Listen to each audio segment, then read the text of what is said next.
Deňeşdirip bilmez asmana kıyayım. Sebep sen men ayım, sebep sen men tayım.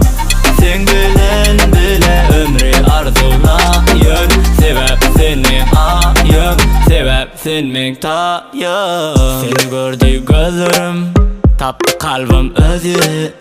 Men üçün sen göz yetim, dinle sözüm özün göz yetim. Ana sözümü dinle menin, bir ömür yanında bolacak men senin. Ulu gurlayan yaladır sözlerim yok, sen menin allın yüreğim. Sondan beri dinle seni söylemek ennigi. Sondan beri sen men yüreğimde belligim. Senin bilen özün yeme gelligim, bek belligin sen men gelinligim. Deňeşdirip bilmez asmana kıyayım. Sebep sen men ayım, sebep sen men tayım. Sen bilen bile ömrü arzulayın. Sebep sen men ayım, sebep sen men tayım.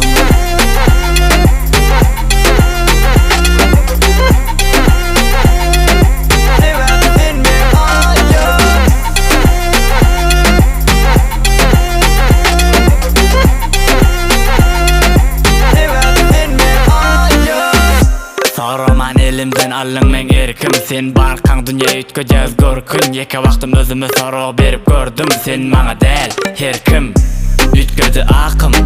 Duyunda sen her bir sözüňde ýakym. Ütkedi çepim, geleňde her gezek men ýanyma ýakyn. Almana aklym, özünden soraman bar ýaly hakyň. Başga bar ýaly, başga köp ýaly soraman almana barda da hakyň. Çekinme çepimde, sözümde gepimde, içinde fikrimde barlyňa sen. Yanımda barlyňa men, yanımda barlyňa sen. Demiňi demimde, eliňi elimde, duyunda ýeriňde bakdy men. Men bilen bakdy sen, sen bilen bakdy men. Deňeşdirip bilmez asmana kıyayım. Sebep sen men ayım, sebep sen men tayım.